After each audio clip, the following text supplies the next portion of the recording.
It's an honor to be with everyone here. I live my life in a state of gratitude that others have served and I didn't, and always feel slightly guilty about that fact. I have many excuses. None of them add up. But the reality is, I just will say thank you. So it's great to be here. I actually tracked you down saying, like, when are we doing this? I was talking to my staff. I mean, a lot of things I have to do in a given day that are a headache or that I feel like I have to do. This is not one of them. So I was excited to spend time with you. Some of my best friends, Kurt Cronin is a Navy SEAL, and just like being around the military, happened to do some work with the military, speaking at West Point as soon as West Point reopens again. So I don't know, it's great to just be with you. And I get a little bit of background about myself. I grew up in Queens, New York, grew up, dirt poor, grew up on government cheese, I always say, which is literally a box of government cheese that used to arrive from the USDA. It said government cheese. So just giving you, contextualizing my background. And my mother was a great mom, raised 4 boys, but I knew that if I didn't do something to change my circumstances, she was probably going to end up dying. And I was sleeping in a dirty house on the floor in a mattress, just all dire. And I'm sure you all can relate to that moment when you just reach inside yourself and say, look, the system doesn't work for me and the system is broken. If I continue to follow the rules, I know how this ends. And all the advice I'm getting from people doesn't really add up. Go to school, get good grades, and maybe you'll get out of this. I was like, I don't think I have enough time. Not to mention, I'm working 24 hours at a deli overnight, carrying a butterfly knife to stay safe and, scraping gum off the underbelly of McDonald's, which is true. So it just didn't add up. But I had one gift, a couple of gifts. One, very, very defiant, borderline belligerent, and 2, a fair amount of intellect, right? And so I said, those are my assets. How do I deploy my assets to change my circumstance? And it just so happened that my mother never graduated high school. And she had a GED, and she was always ashamed by it and always embarrassed by it. She left my father when I was around 9 years old, and she went to a community college, took her GED, and then enrolled at a 4-year college, Queens College, and then just decided she would never leave. And it really changed her life. It gave her dignity and a sense of self-worth. So I looked at that and said, wait, what if I were to drop out on purpose and actually take advantage of this loophole, which nobody in their right mind would do, and get a GED and try to graduate before my graduating class? And what was the point of that? I was like, I'm going to accelerate my trajectory, and I'm going to refuse to be defined by the circumstances I was born into. And I'm going to be able to apply for a job and put the words college student on it. And what did that do? I did my research as a kid. I was making $3.75 an hour at McDonald's, and I was making about $5 at a deli off the books. By having college student, I get a job making $9 to $10 an hour, right? So that was the whole epiphany I had. And of course, you tell anybody that story back at the time, they say you're crazy. Number one, you're going to be a loser, and your whole life is going to be stigmatized because of it. And so it was the first time in my life where I had a plan and I had a vision, and I had the entire world telling me that you're insane and that you're going to stigmatize your whole life. And the last day when I dropped out of high school and I executed after getting left back for 2 years in a row, sitting with the kids with the beepers in the back of the room and, everyone just making a mess of their life. I remember I returned my textbook to my science teacher, Mr. Rosenthal, and I handed it to him. He looks up and he goes, Higgins, what a waste. I'll see you at McDonald's. And this is no bullshit. I remember walking out, I turned around, I said, you know what? If you see me at McDonald's, it's because I own it. And I walked up, lit a butt, and I was like, maybe he's right. I was like, this was completely crazy. But it ends well. I go ahead, I get my GED, take my SATs. I enroll in college 2 months later. I start a debate team. I go to my prom as captain of the debate team. And I was like, how do you like them apples? So I always like to start and tell some version of that story because as you are doing now, making this transition or have transition, right? Like you see something in your life, you see a vision for how things could change. You also have a vision for yourself, but maybe the world one isn't recognizing it. And maybe you are struggling a little bit with like, am I right? Where do I get off? And so forth. So for me, I had to overcome a lot to make that first initial decision. One, I had to believe in the strength of my conviction. 2, I had to realize people around you don't have context. They're giving you all this advice and a supposed expertise, but it's framed naturally by their experience and by work for them. I was living a life of shame as a kid, so nobody was able to see that I was sleeping on the floor, and then my mother would eventually die, right? So I make that first decision, and the universe finally gives me a little bit of that validation that I was right and you were wrong. Because I remember showing up at that prom, and I saw the science teacher. He's like, damn Higgins, right? It went from Higgins the loser to like, damn, like that was ballsy. And so that set in motion a series of events where I would refuse to accept anybody else's timeline, where I would always ask myself, how can I leverage what I'm doing at this very moment to get me to where I want to go next, right? This sort of life where I would never be content with what I'm doing now, but always keep one eye about what I'm going to do next. And I'll get to why I think that's relevant to everybody on this call. But I just kept moving faster and faster. And I went and became a reporter at a little Queens newspaper, and I hustled and I turned that into a significant job. I ultimately got nominated for a Pulitzer Prize when I was 19. Anybody could get nominated for a Pulitzer Prize, but I was nominated by Carl Bernstein, which was pretty cool at 19. And just kept hustling. Ended up working for Giuliani. He was a very different guy back then, but an amazing mayor. And worked. And finally, by the age of 26, I went from 16 to high school dropout at 16 to at age 26, I became the press secretary to the mayor of New York, the youngest one in history. Unfortunately, that same morning, my mother died. So I learned a lot from that too. You know, there's no cavalry coming in life, and things don't always end well, except for in Hollywood, right? And I used to remember talking to my mom, like, I don't know, this feels bad. Like, we may not get out of it. Like, I have to find a way out. So she passed away, but she kind of knew where I was going to end up in life. And so those early years really set my entire philosophy for everything I would do going forward, including just refusing to let anybody define me. And I think that's my first point to everybody here. Like, and maybe because you're military and you have been given tremendous amount of self-confidence. I don't know about you, but I struggle at times with feeling like an imposter.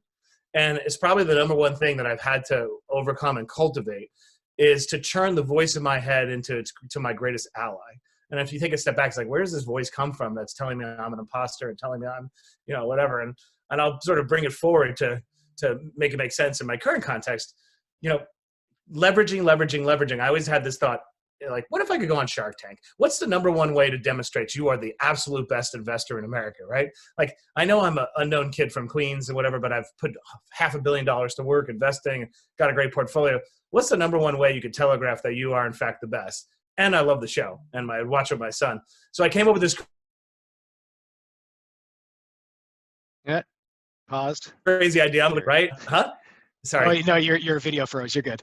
I'm good? Okay. Yeah. So I found a way to the, you know, executive producer of the show. They were kind enough to give me 5 minutes on the set. It was kind of placating me, like, okay, random, like, you're not Elon Musk or anybody like that. But I'll give you 5 minutes, right? So somebody opened a window for me, a small little window. I sat down with him. I remember the sun was setting on the set of Sony and random stars are walking by. Never been in that environment before.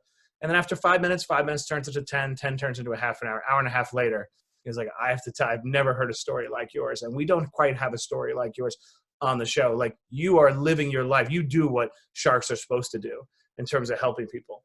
And for the next year of my life, I did everything to kind of make the case, put myself in a position. I was really fat at the time. I dropped 50 pounds, everything to try to manifest being a shark, being on that show, and put myself in a position to do it. And it almost didn't happen. I get a phone call a couple of years ago, and it says, you know what? We're going to give you a shot. We're going to give you 2 episodes. I was like, but the more interesting part of the story for me is right when I was standing on the precipice of doing it, I'm sitting in the set in those chairs. I get overcome with imposter syndrome. Like, what are you doing here? Like, this makes no sense. You've never been on TV and whatnot. And I always think it's interesting. At the exact moment when you're about to transcend, it's when that voice in your head tells you don't belong here, right? And I just closed my eyes, and I think you all probably could relate to this. I just pictured myself standing on the edge of a cliff in the middle of the dark, no light, but I know down below me is water, and I just have to have faith there's water, and I'm just going to jump. And I just jump, using your parlance, you know, took the safety off, went weapons free, and I just went after it. And like that first deal, I beat out Kevin O'Leary, and I won my first deal as a shark. So what's the point of all that? I care so much about imposter syndrome, and I care so much about the voice in your head, because I think people tend to sell themselves short. And particularly speaking to all those out there who have been in the military and something, you have something incredibly valuable to offer, because it's the number one thing that sets people apart. You actually do what you say you're going to do. I tell this to young people, to old people, that you want to set yourself apart in the workplace, actually do what you say you're going to do, because nobody does. And so if I'm talking to somebody who's in the military, if I'm talking to somebody either as an employee or even as an investor, I know that if you put something on paper, you have every intention to go ahead and execute it, even if for some reason it gets in the way that you can't. So that's sort of number one. I think big picture, just let's talk COVID for a minute. I think once we get past this crisis, the amount of opportunity it's going to open up is, phenomenal, right? And I know this is we're supposed to be sensitive about talking about opportunity. I don't believe that. I think it's patriotic to talk about opportunity.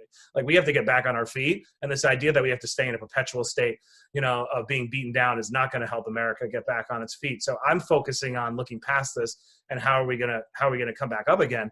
A few things I think will change that are interesting. Prior to this, anybody who is age, over 40 years old had a real bias against working from home and had a real bias against doing any meetings virtually. Those two things have changed forever because every decision maker all the way on up to 90 years old has had to conduct business this way and has realized, hey, this is actually pretty efficient. Number one, I don't have to get on an airplane and spend the money.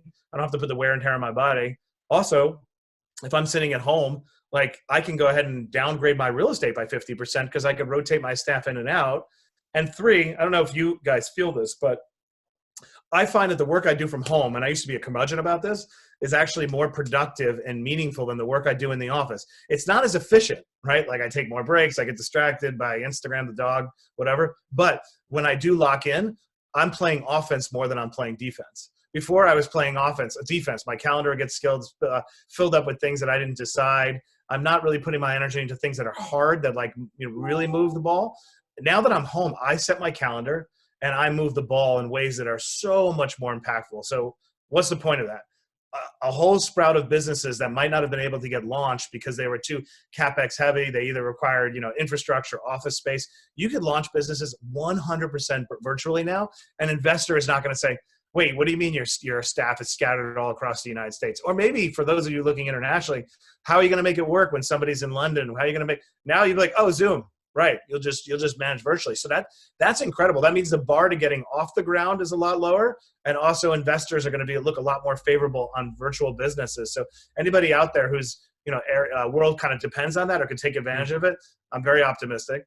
I think Matt, could I ask, we're 20 minutes in. I just want to go. So a couple of contexts that I think maybe brushed over. You were executive vice president at the New York Jets, running their whole business for 8 years. And then in 2012, you started RSE Ventures with Stephen Ross. I think your first investment was in VaynerMedia. A side note, the former CMO of VaynerMedia has hosted us there for like a Vets in Vayner at Vayner Day twice. And because of that, a guy started like a whole nationwide tour, got a job because of it. So wanted to add that context. But I have two questions. Right. So that's why it's always dangerous to let me do my intro, because I'll skip over all the parts that I think are not that interesting. And you're vice chairman of the Dolphins, but it's a detail. Vice chairman of the Dolphins. So I have two questions. One is, from 2 seasons of Shark Tank, what are some tips for the best pitches and the worst pitches? And then secondly, with all the entrepreneurs that you've seen and have been through their journey together with, when they look at the downside scenario, how often does that real like worst case scenario actually happen? Because I think a lot of people might be thinking, I want to start a business now, not get a job, but guess how many people are losing jobs? I just need security. But like, can you kind of talk first about the tips from Shark Tank after 2 seasons, and then secondly, just about really assessing practical risk, and is now a good time to start a business? Okay, great. I love that. So I'm going to blend best and worst into more just general advice, I think, as to what works and what I will dismiss. I think you only have 45 minutes, right, on the show, roughly. That's the average of a pitch. So you're trying to assess certain things about the jockey first more than anything. So I'll start there. I know it's a cliche, but it is always about the jockey. The areas where I have gotten most hurt and penalized, or where I believe the strength of idea was so powerful that it could overcome my perception of what is probably a weak jockey. And a weak jockey manifests in lots of different ways. It's not just like an indictment of somebody's personality. It means, you're playing out of your depth, or you're, for whatever reason. So number one, when you're sitting on this as a shark or as an investor, I'm assessing whether you're the right jockey. So what does a right jockey look like? Number one, obviously, you know what you're doing. How do I ask myself? I want to believe that God put you on this earth to do this business. Like, I don't want you to have been a kid who is going to Stanford and get an MBA, who has nothing to do with the field, but you've decided like there's, arbitrage to be unlocked here. So even though I'm not passionate about it, my life demonstrates nothing about this area, I'm going to do it anyway. So that's my personal bias. I want to know that you were born to do this business. 2, no business ends up looking remotely like that original PowerPoint. mostly, right? So I know that along the way, you're going to have to pivot and iterate. So I have to make a judgment call. Are you the type of person that's going to pivot and iterate along the way? Because I know you're going to have to, even if you don't believe you do. So for me, I'm looking for two things that go in tandem, but might seem mutually exclusive. I look for a combination of confidence and humility. Confidence to stand by your convictions, but confidence at the same time to challenge them, right? And because I believe that confident people have the ability to look inside themselves and say, you know what, something feels kind of off. I think we might need to course correct, right? Imagine the guy on the Titanic was confident enough to raise the alarm that the iceberg was really there. Like, I look for that, but a humility to acknowledge it, right? A humility to tell the world, like, I was wrong and it's time to course correct. I can almost 90% of the time correlate the amount of time it takes for a leader to implement an inevitable decision to when they actually implemented it to success or failure. So I know it's kind of an abstract statement. Like, there's a moment when a decision looks like it's objectively, you don't have perfect information, but you need to act. You have 80% of the information. The amount of time it takes for that leader to implement it will determine success or failure. So I'm looking for the strength of the jockey. Second point, scalable and available. What do I mean by that? I want to look at businesses that are very scalable and that are very, very available to as many people as possible to participate, because big problems, small problems, big challenges, small opportunities take almost the same amount of time on my part. It's a weird part of the world. You and everyone here, or I should tell you, should assess this about yourself. If you're launching a business, you always got to ask yourself, what's the opportunity cost of me launching this business? Not the risk. I think people ask the wrong question. It's what could you be doing that's even better with your life? What could be even bigger? And what I have learned the hard way is, like, a $1 million revenue business is just as much of a pain in the ass as a $10 million business. And until you get there, you don't think that. You're like, well, that must be really complicated. And the reason why, most problems in business stem from people, humans, making them work together, making the right hiring decisions, having the courage to have hard conversations with people. Those are the same when you have a small business, when you have a big business. So when I'm assessing on Shark Tank, I'm saying, is this a big business? Does this have the potential? And then I guess the last part I'm always looking at is our little tells of integrity, right? Like, I'm looking for signals of whether or not you have true integrity. And I'll give you the easiest way it manifests. You either don't know your numbers, and I can tell that you're bullshitting about them, or we make a suggestion, or I make a suggestion, and I'll say, I'm not really sure you should be in Target. You're like, you're right, we'll get out of Target right away. I'm like, that means you're just placating me. So I look for little tells of integrity. So hopefully that's enough of a range of advice. Yeah. And then the second question. Actually, maybe in the interest of time, because I want to give these guys as much airtime, could we shift over to Andrew, just kind of go over his pitch? Sure. And if we could do that, Andrew, can you share your screen? And as you're doing that, go ahead and give your background. How you doing, Zach? I see that you're here. Giving him some shit. Just to clarify, Zach has been on every single call for a week precisely at 9 o'clock, so he's timely. Great way to start. Just kidding. Brain care. Jordan, are you ready for me to rock? Yeah, over to you, man.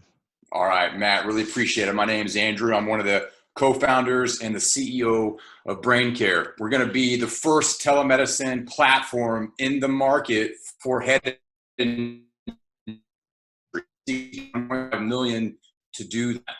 I spent almost a decade in special forces. I was exposed to a lot of blasts, a lot of minor blows to the head. Here's the problem. The fact that the consequences from that line of work negatively altered the chemistry of my brain was never discussed, nor was it properly assessed. So without a visible wound on my body, I became symptomatic with all these new problems. I was flown all around the country to see a number of specialized doctors, put on a multitude of medications, labeled with a laundry list of mood disorders, neurocognitive disorders, and disabilities that forced me to be medically retired from the Army, where I was left to be non-functional. Now, the solution, however, that was applied and worked for me has me performing as good, if not better, than my pre-injury status. I'm completely symptom and medication free. I was told this is impossible, and yet we've replicated these types of results hundreds of times, because there's a relationship between the symptoms of head injuries and the symptoms of mental illness. Now, you can see the overlap there. These symptoms affect a lot of people. Here's the takeaway. The mainstream diagnostic and care options for these two fail to properly assess or improve the health of the brain. So because I had such a complete turnaround and full recovery, my brother and I co-founded the nonprofit, the Warrior Angels Foundation, partnered with one of the pioneers in the field of neuroendocrinology, and have since then provided over $3.5 million worth of personalized brain care services. We were the first organization to offer precision brain injury protocols and the first to bring those to veterans. How do we do it? We married up neuroendocrine lab tests with remote physician diagnosis and care, and then delivered a virtual pharmacy to our veterans' door with great success. So here's last year's numbers, a clinical observation through our provider partner network. The takeaway from this slide is 50% improvement was attained by almost 80% of the people that were treated in 2019. This is almost unheard of, and yet we've been replicating these types of results since 2015. So as you might can imagine, when you can produce results like that, there's been a decent amount of talk and press about this that we've helped to produce. We've been excellent at winning earned media. I'm a repeat guest on one of the top podcasts in the world, Joe Rogan Experience podcast. We have an upcoming national release of our feature film, Quiet Explosions, and it highlights the brain injury comeback story of former Super Bowl MVPs, 9/11 firefighters, special forces operators, big wave surfers, everywhere in between. But it's going to draw even more attention to our work, and more importantly, to the results that we've been able to produce. The last 5 years of our work demonstrates that product market fit has been defined. And here's why. Because we produced these superior clinical results. We've had significant traction, and that's resulted in over 7,000 requests for care in the last 2 years. And because we have a lack of trained providers in this advanced methodology, we have a serious bottleneck. So we're looking for that $1.5 million to create the first artificially intelligent diagnostic and treatment telemedicine platform for head injuries. Again, we've already been doing this very successfully in the analog model. The early indicators of our work and the science of neuroendocrinology suggests this. We should also extend our care to individuals suffering from the symptoms of mood disorders as well. The US market for head injuries and the symptoms of mood disorders is really big, and it's massively underserved. Because of the size of the market and our past success, we believe that we can conservatively treat over 10,000 individuals in our platform model in the next 3 years. So our initial 3-year target market is to serve young, urban-dwelling, white-collar adults who have health savings and flexible savings accounts. Now, I want to get into how we make money, and here's our 3-year pro forma. I'm going to cover 2 assumptions real quick. Assumption 1 is an annual subscription paid monthly at $645. Now, the question might be, is there a market for people to pay that level of money? Short answer is yes. Last year, we helped to sell over 450 of these personalized brain care subscriptions through our partnered provider network. That's a revenue or retail value of over $4.5 million. The reason people do that is because they want access to this level of precision care, and they're in dire needs of an alternative. Second assumption is a 40% resubscription rate built into the pro forma. So Q4, year 1, we get into the game. Year 2, off 3,500 subscriptions, we do a little bit better than break even. But what I really want to highlight here is year 3, because when we cross the threshold of 5,000 personalized brain care subscriptions sold, we get into becoming a very efficient and profitable operation. Now, there's new diagnostic technologies being developed that's going to democratize personalized precision brain care in the next decade. We have relationships with people who are doing this. Whoever is the first to develop an AI diagnostic and treatment platform and commercialize it for head injuries is going to have a massive lead over the rest of the field. We aim to extend our market reach to governments, associations, insurance providers, and employers in the next 5 years. Here's a takeaway on the team that's been assembled. We have the experience, the expertise, and the know-how to transfer this into the digital realm and get this job done. We've been doing this already for 5 years in the analog model, and it makes no sense to continue this way, especially when people are in dire need of an alternative. An investment of $1.5 million allows me to put this team of all-stars in the field and to create the first artificially intelligent diagnostic and treatment telemedicine platform for head injuries in the market. We can do that in 7 months' time. Matt, we're beyond grateful for your time. I'm really looking forward to getting some feedback here from you. Well, it's funny. I was about to go when I was giving my intro. I lost you now. Oh, sorry. Hold on one second. Let me get rid of the call.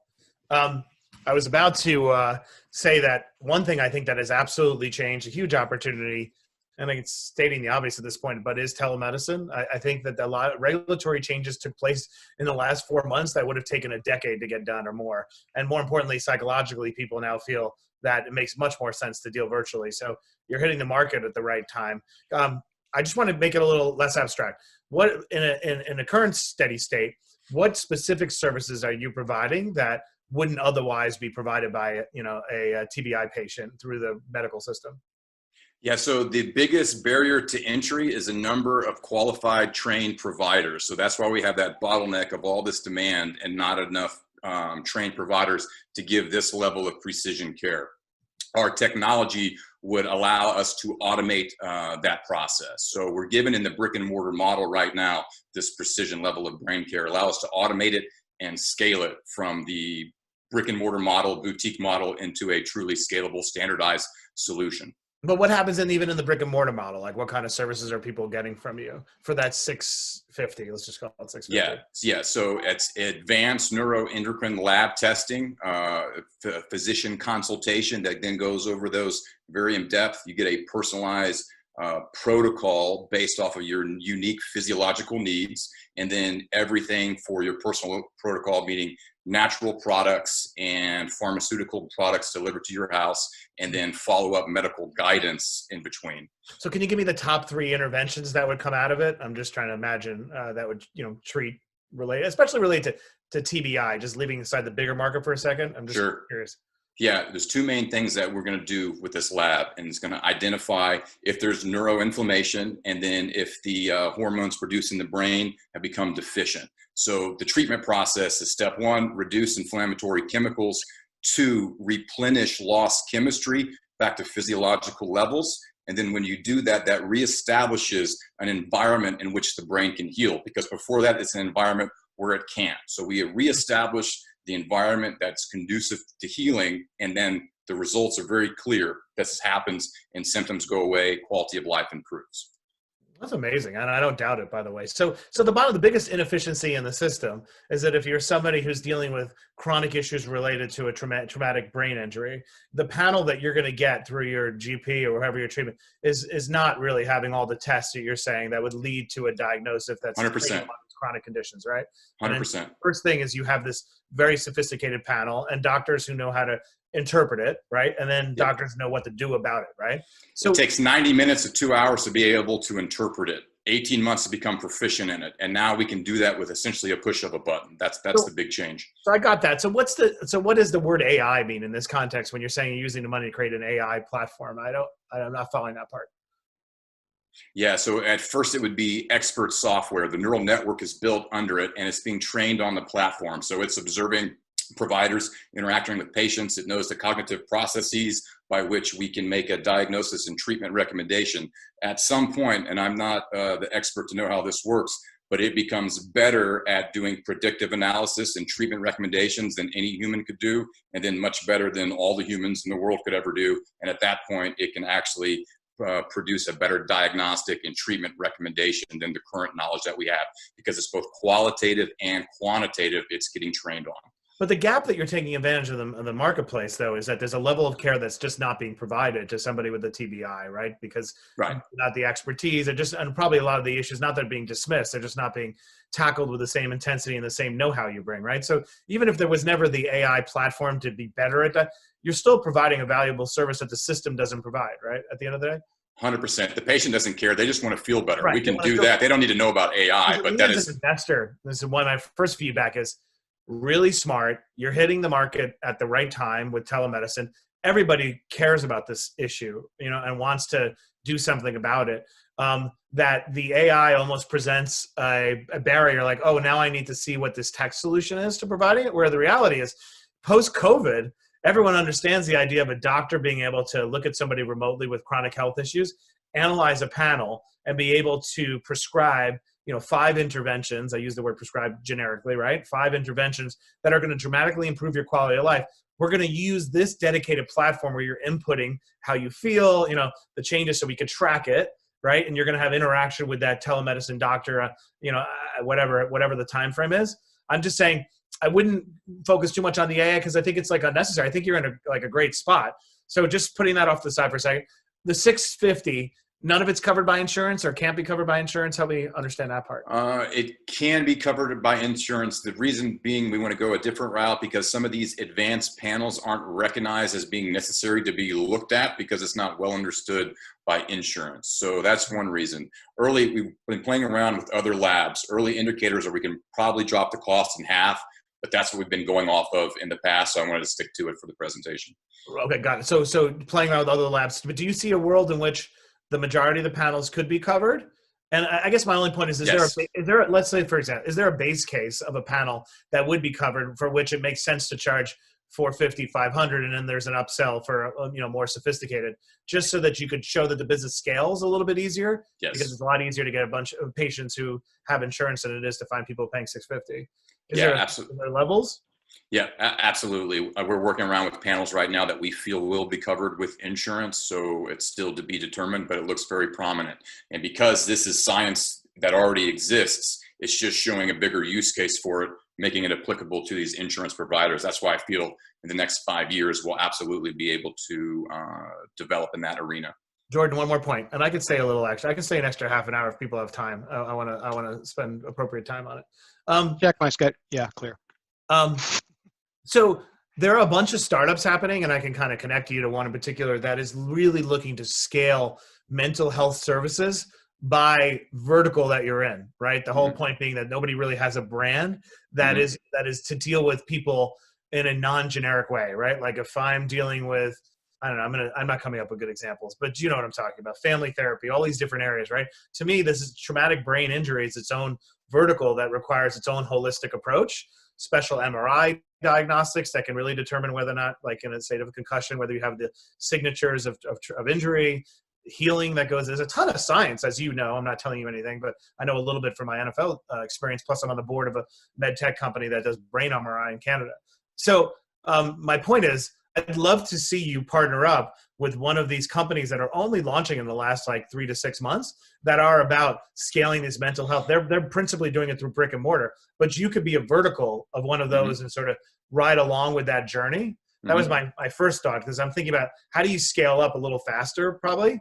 And then I'd like you to re-engineer the pitch to be much more about there's an area of the market that is being dramatically underserved by the current system, right? And as a result, patients are suffering. We are already demonstrating phenomenal results through our intervention, which is being proven out. And we are looking to scale the provision of these services. And the money is about customer acquisition, expanding our doctor network. I just want you to take a step back and say the world changed post-COVID. And you don't need to convince anybody anymore that telemedicine is actually an effective way to deal with people. I want to see more in your deck about this underserved community. I don't want to have to imagine you need to also attract people who are dealing with generic issues like depression or anxiety. I think the business needs to work around brain injury, because that business, that sector economy is very large, and you're incredibly credible on that. But I think it does work there. And then I think I want to see a little bit more about the journey for health insurance coverage, right? Just so I don't have to imagine how many people are willing to spend $650. But following up from this, I can definitely make an intro to one of those companies that I think is scaling mental health services. But kudos to you. It's a great idea. I mean, not a great idea. It needs to be done. And you're hitting the market at the right time. Yeah. Awesome, Matt. I really appreciate it. No, my pleasure. You're going to get to work on it. Sorry I went on. I just No, it's great.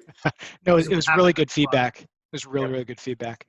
Let's so I'm going to stop Andrew's video and turn over to Zach. Zach, can you, there we go. Matt's video is back. Zach, over to you, and you can share the screen. Alrighty. Hey, Zach, and can you give me just 30 seconds on your background? Yeah. Do you mind if I just do it right here? And then Do I'll whatever head you want. back? Yep. Can you guys see my screen or no? Nope. You can't. Nope. Okay. Never mind. That was the problem.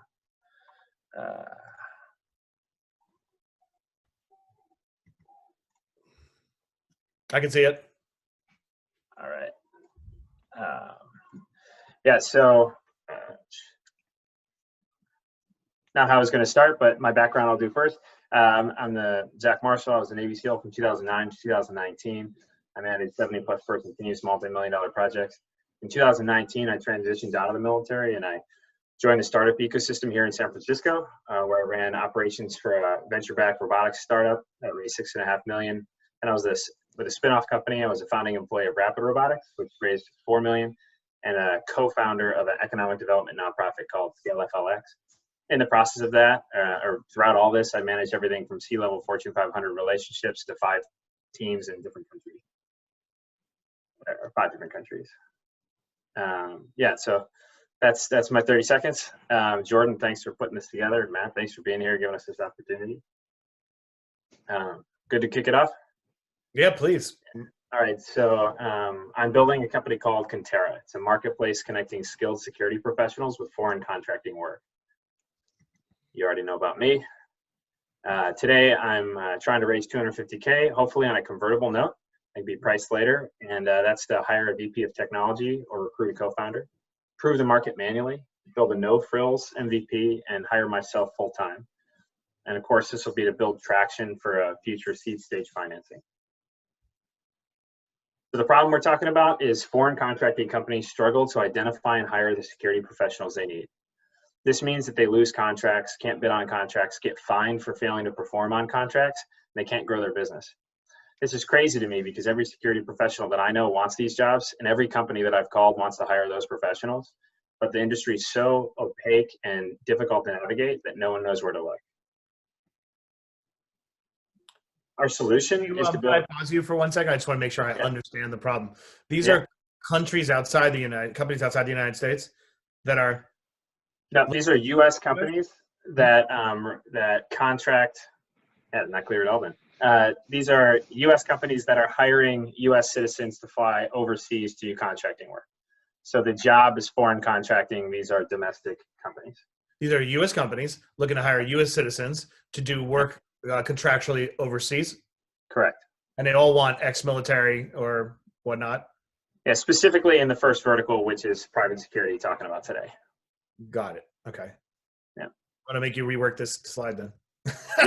Yeah, for sure. No, that might be my lack of comprehension. But I didn't No, that's great. I mean, most of the people I pitched this have already knew about contracting, so that's got it. Right. That makes sense. Yeah. All right. So then the solution is to build an extended job pool and candidate network where we have pre-vetted candidates, data-driven reputations in one place. Specifically, we'll be vetting candidates for their skills, credentials, and experience up front using things like HireVue, getting videos of physical tests and shooting scores, and then getting data-driven feedback from trusted past performance and other customers.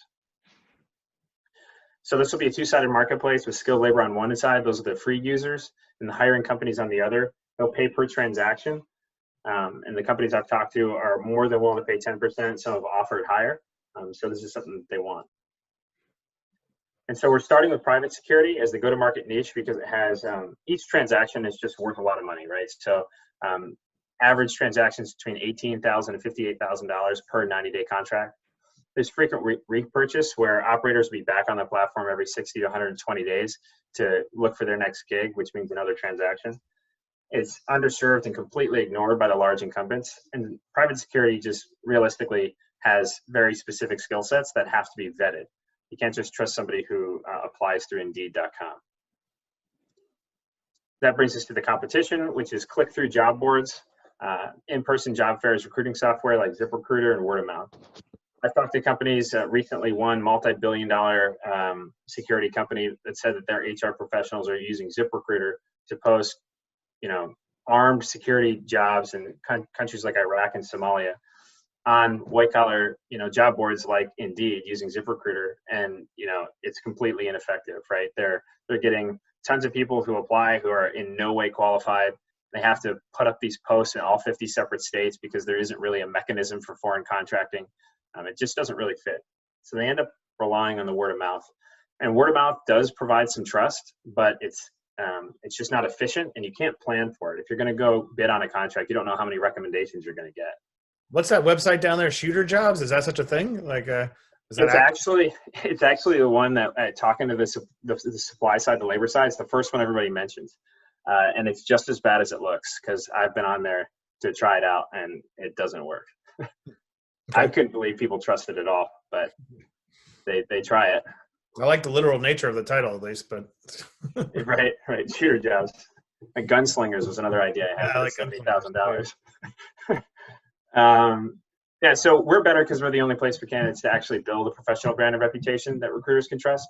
So companies can log on, they can see vetted candidate profiles that skip the resumes and go right to the highlighted requirements that they need. And they can trust that. And the reputations review system is built on actual past performance and customer feedback and peer feedback at first. And then with more candidates in place, companies can find market liquidity, right, with faster time to fill and lower search costs per hire. Timeline, so we're super early on this. Right now I'm building relationships on both sides.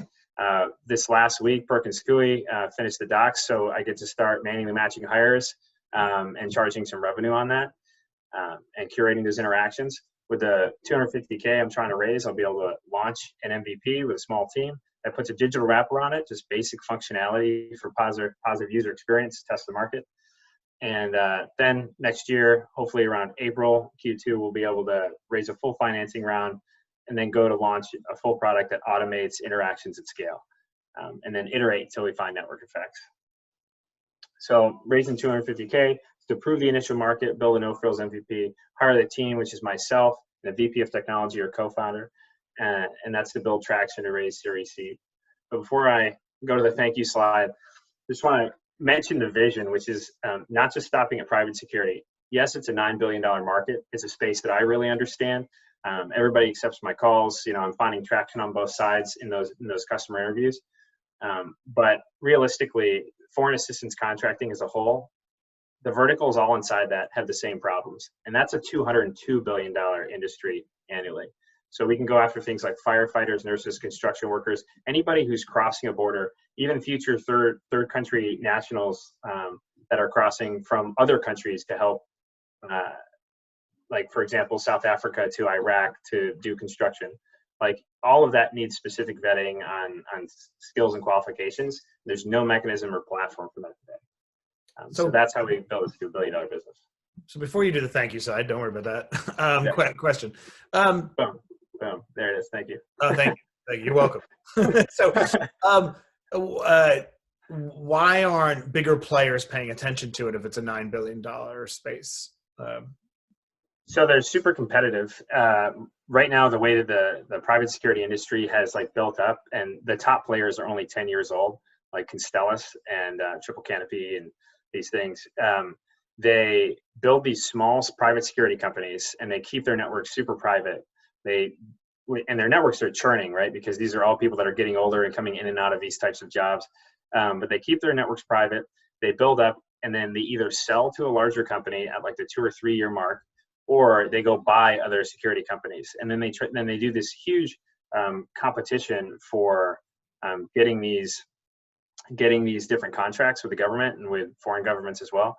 And they, I guess you could say they're not in it to help each other or to price that, to arbitrage the staffing side. They're just fighting after contracts. So those are the people who are looking at the space. Just to stay with that for a second. So let's say, just to make it less abstract for me, say I'm this is ExxonMobil, right? US based. I've got security needs all over the world, right? Yeah. Am I likely to just hire one of those security companies though and give them the contract and let them assemble the personnel? Are you also satisfying creating a job platform so that security company can find the right candidates? Or is it for the ultimate ExxonMobil to bypass the security company? This is so the security companies can find the candidates. Got it. Okay, good. Yeah. No, that's awesome. So, and the security companies now, it's all old school word of mouth, like just. Right. And it really is, like, so from my own experience and from the experience of others that I've spoken to, it's like they do the whole job fair thing when they're trying really quickly to fill job roles, and it's super expensive. But then on the other side, it's like, I've been out of the military now for 2 years. I've been looking at this idea for a year and a half of that. And so I've started going into and signing up for contracts, right? And trying to find jobs and do these things. And by doing it like the way that a operator would do it, like just coming out of the military looking for a role, you just go on the internet, you find all these job boards, you sign up for all of them, and none of them, like, it's all completely static, right? It just clicks through to some other company or to some 500-word description, and then you're just supposed to start sending all your information, right? None of that ever led to anything, no callbacks. And I'm just about the most qualified 10-year Navy SEAL, that you can have for the roles that I was applying for. So instead, what I did was I reached out to all my friends, right? My friends texting back and forth over Signal got me. I'm connected with different spots here in the Valley. I've done a couple contracts getting paid $500 a night to do basic security surveillance stuff. I'm in the works of a security clearance, based project that'll be overseas here this fall. And all of that was through word of mouth and like multiple stages of word of mouth, because the other side doesn't really trust it either, right? Like, so so back to that point. So your platform, mm-hmm. What will the value added services you'll provide in terms of giving confidence to the acquirer, which is the security firm or ultimately even the company, that your talent pool is pre-vetted, pre-anything or nothing? It's pre-vetted. So that's the Let's whole. Go back to that slide for a second, if you could. Yeah. And let's see if I have one. No. If I share this, or we'll share this deck with you, and it has more description. But yeah. So the vetted candidate profiles just means that these won't be like public profiles that anybody can see. We'll be protecting both sides in a certain way that allows companies to go in and see who's available, who's interested, and what their actual qualifications are, like credential side. And then also like what their experience is and reputation is with different roles.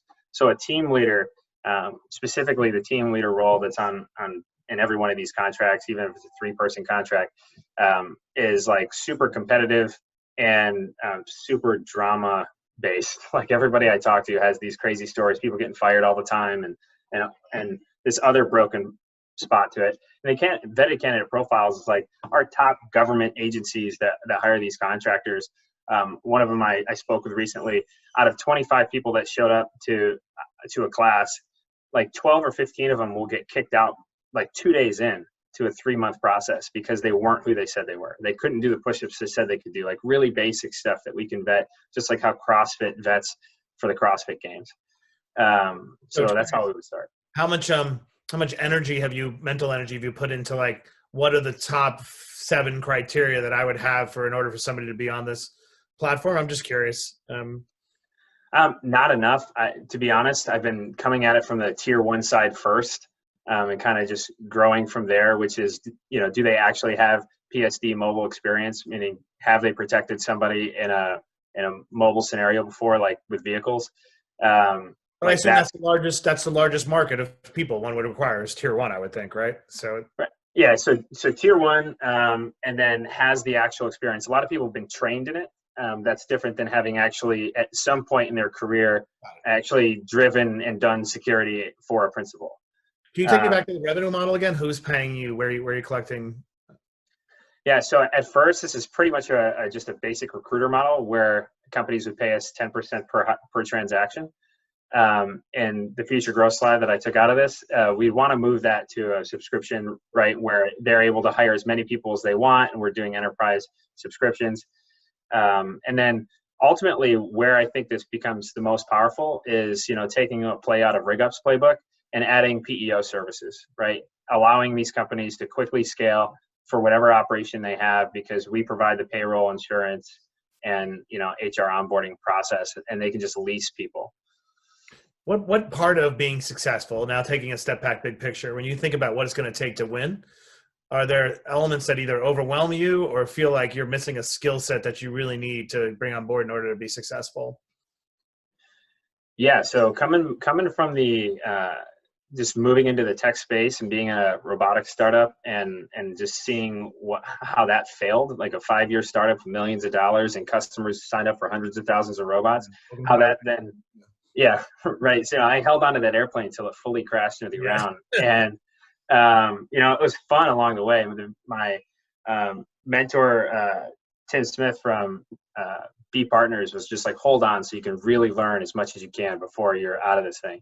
Mm-hmm. And one of the things I learned from that was how important the technology strategy is, the tech strategy is, where everybody so many people I talked to are like, hey, it's easy. There's 1,000 platforms out there. You just put people on both sides or whatever. And I was like, there's no way that's going to work. Exactly. So I don't have that expertise. People who don't know what they're talking about tend to think it's just a commodity and I could just hire some kid drinking Red Bull who would write code for me. It's no problem.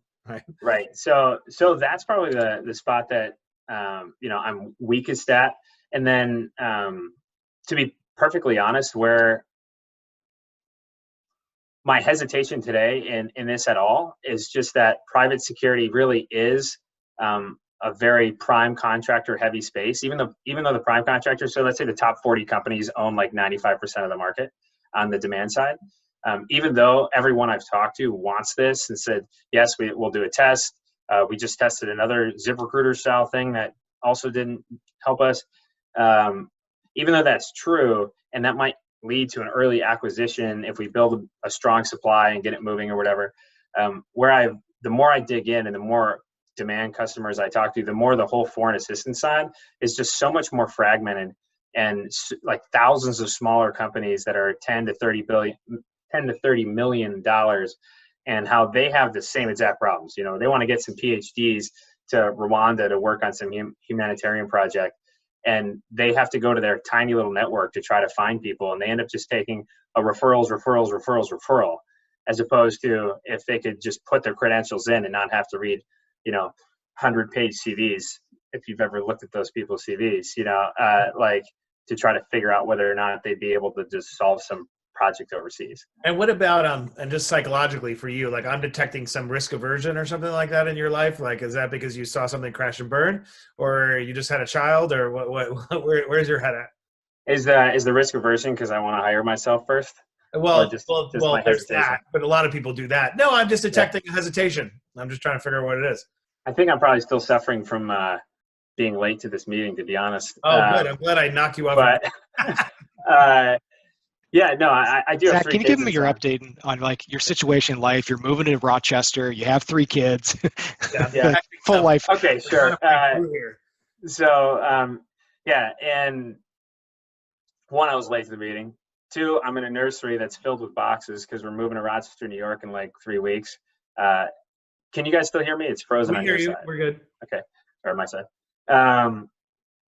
Yeah, my dad has cancer, so we're moving back to Rochester.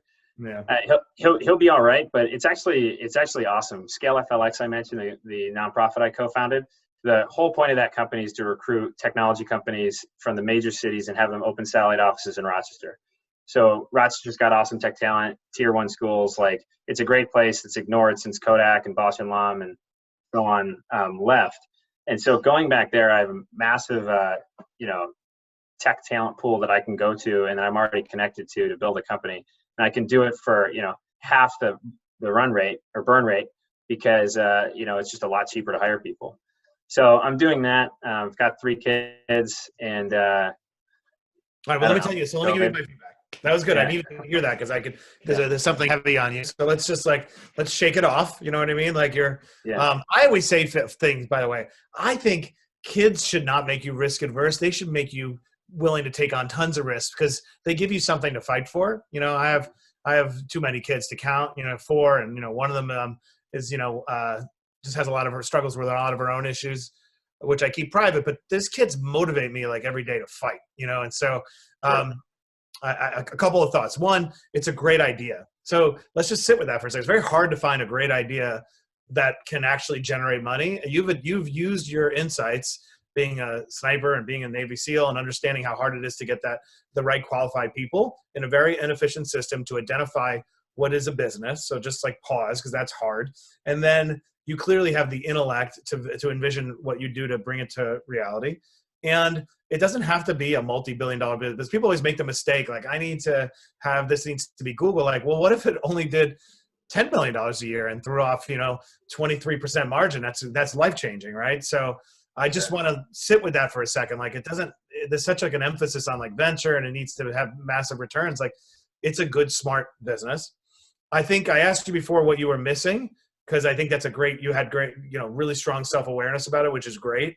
I always say, if there's an element of your business that the business would fail if we didn't get that right, then you need to have a co-founder who brings that to the table. So my first piece of advice, when you're back in Rochester or whatever, I think you should have a co-founder who's your CTO, who can build a platform for you so that you can do what you do best, which is envision the business, form relationships on the contracting side, win a few of those subscription contracts early on, use your incredible network and your pedigree to get the first, security company, the first Kroll, I don't know who does the, it's probably not Kroll anymore, but like the first company to give you a shot to help you fuel the business. So that would be my number one piece of advice I feel really strongly about. And then, two, in terms of the deck, like, paying yourself is like obvious. You don't need to include that. So, because you'll draw, okay, what you'll draw.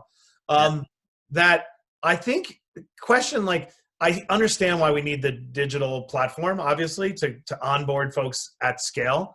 I'm wondering, as I'm looking at your deck, what kind of systems are you going to put in place so that it's more automated when you're verifying people's credentials? I don't really understand that. We don't need to get into it now, but like, sure, if you're looking for capital, I would really give some thought to how do you make somebody understand that you can do onboarding at scale without you having to make phone calls, right? And maybe the value of one person contractually is so great that it justifies human interaction. You know what I mean? But I'm thinking about, like, are you going to vet every person on the platform? That doesn't seem very scalable unless the contracts are really big.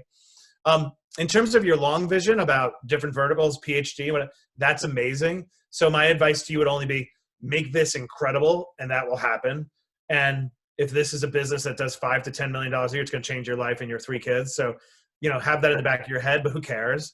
So I think it's a winning idea. I don't know enough about the space. I don't know what might derail it.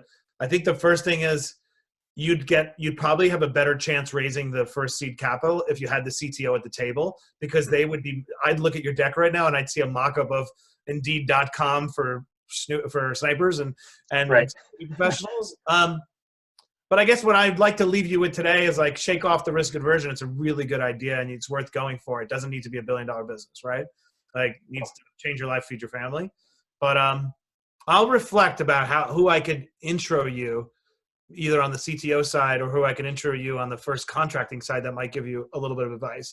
Or maybe you let me know 3 companies that you would love to get an audience to, and I could help open that door. I don't know. You'll figure it out. You come up with 3 things that would change your trajectory, short of me writing a check, that I could assist you with, because I think it's a great idea.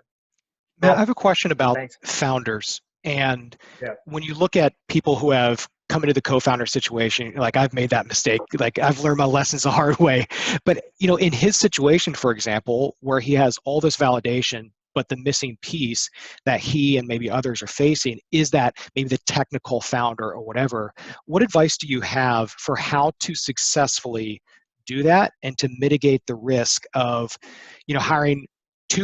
finding a co-founder too quickly, you hire him too high, you give him too much equity? How can he navigate this, particularly for the technical co-founder? Those are great questions, by the way. You're asking, I was just teaching, I teach at Harvard Business School, and was covering this dilemma of the founder dilemma, right? So let's just talk about it from both directions, right? First question is, do I need a co-founder? And I find that the worst decisions are when people felt insecure about a space they were entering into, and they said, oh, I need somebody who understands hospitality because I'm entering into hospitality, without realizing that their business really wasn't a hospitality business. They just happened to be in the hospitality space. They go and hire some guy who's worked at a hotel for 20 years. They give them, 50% of the company. And then 3 months later, they resent them. It's like, you know what? I didn't even need you, right? So the first question is, you have to ask yourself, do I need to hire that as skill set? Can I hire it? Or do I need that person to be so incentivized that they have both a chance to make millions of dollars on the other end of this, or their life depends on it, right? Like you cannot motivate an employee to the same extent as you can motivate, a co-founder. So the first question is, you just go through that litmus test. I think in the case of this business, like without the tech and being an amazing platform and it really working, this business fails. So it doesn't mean that the economics of the co-founder relationship have to be perfect, like 50-50, but like, I don't think you're going to raise money without having the ability to demonstrate the AI component of onboarding talent that doesn't require a person to sift through it, and without building a really easy interface, even though I believe that your business isn't so much about tech, it's about creating a marketplace for this talent that's more efficient. Tech is the delivery medium for it, but if your tech sucks, you're not going to raise money and no one's going to use it. So I think it's a little easier, I think, in your case to get the co-founder. Now the problem is, how do you find somebody? And a lot of that, it's about fit and dynamic and personality. That's a little tougher. I do think as the creator of the business, you want some of the economics, some of the control to lean in your favor, just being honest, because that's a disaster scenario. You need to think about, how would I break up this relationship one day if it didn't work, But those things I think you could kind of figure out. But in your case, I just think you need a co-founder. Yep. But not more than one. I can't stand businesses that have more than one. Statistically, by the way, the average age of a founder is 37 years old. Interesting. I don't know how old you are, but you feel like you might 31. be. Yeah, you're so good. You got 6 years to screw this up. But the second thing is businesses that have two co-founders statistically do better than businesses that have one. But then as you get higher up, things get worse. So just two. Just two. Perfect. Do you think that he should do this manually for 3 to 6 months, make the transaction fees, and then he'll have that flexibility? Yes, I was going to suggest that actually. I think you should get on the phone. Yeah. You should know that you're doing this. First of all, I believe burn the boats. You know what I mean? Like, just burn those boats. You have no choice, but you're going to Rochester and you are going to win this battle. So that's it. You're pot committed. But I think there's no reason why you can't start getting that business. Put together your own curated network of 100 guys, right? Make those phone calls and go ahead and get that 100 people that you know are amazing and start making those phone calls. I already have a curated network of people, and this is what I'm going to be migrating to online. You can scroll through my list of people. Look how amazing and the work that I did, right? I'm going to do this at scale, but there's no reason why you can't be. That's why I said to you, send me, if you try to, penetrate somewhere in denied territory, let me know and I could see if I could help you break through. But, I definitely think you should be doing it at the same time. The good part about this business is not that expensive. The expertise you bring is that you put in all these years of your life to understand the space, and you're credentialized, and you're taking advantage of an inefficiency in the market. And what I love too, let's just call it what it is. Security services is always going to be a degree of dysfunctionally and inefficient. So it's a great territory to bring some, sophistication. Awesome. Well, thanks, Matt. Thank you. All right. So